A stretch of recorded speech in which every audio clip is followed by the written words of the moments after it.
একজন গ্রাফিক্স ডিজাইনারকে যে সমস্ত সমস্যা ফেস করতে হয় তার মধ্যে কালার পিক করাটা মানে সঠিক কালার পিক করাটা অনেক বড় একটা সমস্যা। তো আপনারও যদি কালার পিক করা নিয়ে সমস্যা হয় তাহলে এই ভিডিওটি আপনার জন্য।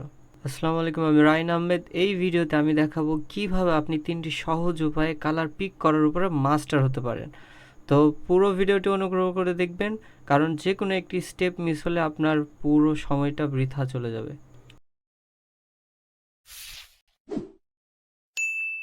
তো চলুন শুরু করা যাক। কালার পিক করার 3টি উপায়ের মধ্যে আমি প্রথমে যেটা নিয়ে কথা বলবো সেটি হচ্ছে কালার পিক ফ্রম লোগোস। তো লোগো থেকে কালার পিক করার জন্য প্রথমে আমাদেরকে লোগো নিতে হবে, তারপরে লোগো থেকে কালার প্যালেট তারপরে লোগো থেকে কালারগুলোকে আলাদা করে কালার প্যালেটে সাজাতে হবে। এভাবে সাজিয়ে পরবর্তীতে আমরা এই কালারগুলো ডিজাইনের টেক্সট বা অন্যান্য এলিমেন্টসের উপর অ্যাপ্লাই করব। তো উদাহরণ হিসেবে আমরা দারাজ নিতে পারি। তো দারাজের লোগো থেকে কালার আলাদা করলে এই দুটো কালার পাওয়া যায়। এই দুটো কালার দিয়ে দারাজ তার টেক্সটকে হাইলাইট করেছে এবং একটা এলিপস বা ডিসকাউন্টকে টার্গেট করেছে। এই দুইটা জিনিসকে হাইলাইট করেছে। হোয়াইট কালারে অ্যাপ্লাই করেছে, এটা প্রোডাক্টের কালারও বলা যায়, বাট এটা লোগো থেকে যেহেতু আমরা লোগো নিয়ে কথা বলছি তাই লোগোই ধরলাম, লোগোরই কালার। তো তারপরে আমরা হচ্ছে মাস্টার কার্ডের উদাহরণ দেখব। মাস্টার কার্ড থেকে কালার আলাদা করলে দুটা কালার প্যালেট পাওয়া যায়। তো মাস্টার কার্ডের যে অ্যাডগুলো আছে তার ভিতরে টেক্সটকে হাইলাইট করার জন্য মাস্টার কার্ডে রেড কালারটা ইউজ করেছে এবং ব্যাকগ্রাউন্ডে অরেঞ্জ কালার। তারপরে হচ্ছে আমরা যদি র্যাপোর অ্যাড দেখি তাহলে র্যাপোর লোগো থেকে কালার কালেক্ট করলে আমরা দুই রকমের কালার প্যালেট পাই, একটা হচ্ছে হোয়াইট আর একটা হচ্ছে সাইন ব্লু। তো এই সাইন ব্লুটাকে এখানে হচ্ছে ডিপ ডার্ক হিসেবে ইউজ করা হয়েছে, মানে এটাকে হালকা কালো বানানো হয়েছে এবং ডিপ করা হয়েছে কালারটা। তো এইভাবে হচ্ছে লোগো থেকে আপনি হচ্ছে কালার পিক করতে পারবেন। তো কালার পিকিংয়ের এখন আমি দ্বিতীয় ওয়েতে চলে যাব। কালার পিকিংয়ের দ্বিতীয় ওয়ে যেটা হচ্ছে সেটা হচ্ছে colour Peking from products.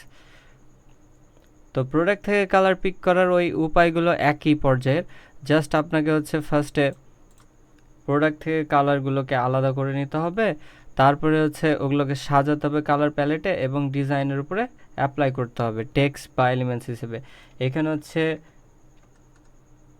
Text হিসেবে এখানে ব্ল্যাক কালার ইউজ করেছে যেটা প্রোডাক্টের ভিতরে আছে।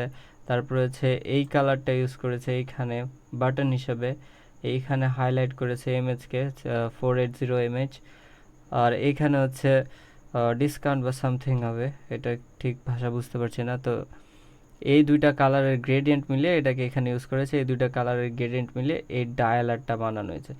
তো এই ডায়ালারটা হচ্ছে প্রোডাক্টের কালার। এখান থেকে কালার প্যালেটগুলোকে প্রথমে আলাদা করে নেবেন, তারপরে একের পর এক অ্যাপ্লাই করবেন। তাহলে কী হবে, ডিজাইনের সৌন্দর্য বজায় থাকবে, ডিজাইনটা অনেক ভ্যারিয়েন্ট হয়ে যাবে না, দেখতে সুন্দর লাগবে।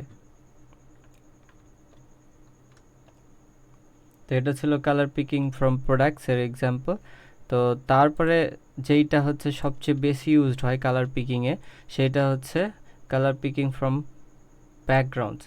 তো একজন গ্রাফিক ডিজাইনার হিসেবে আপনাকে সবচেয়ে বেশি কালার পিকে ব্যাকগ্রাউন্ড থেকে করতে হবে। তো ব্যাকগ্রাউন্ড থেকে কালার পিক করার ওয়েও একই, জাস্ট আপনাকে হচ্ছে ব্যাকগ্রাউন্ড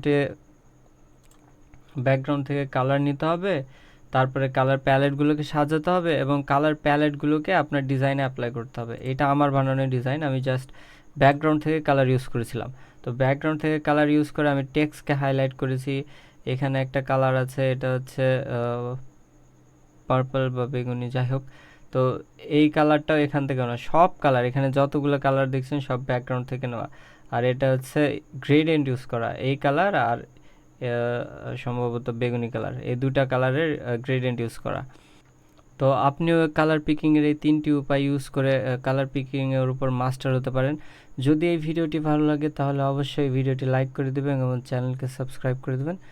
আজকের জন্য এতটুকুই, থ্যাংক ইউ ভেরি মাচ।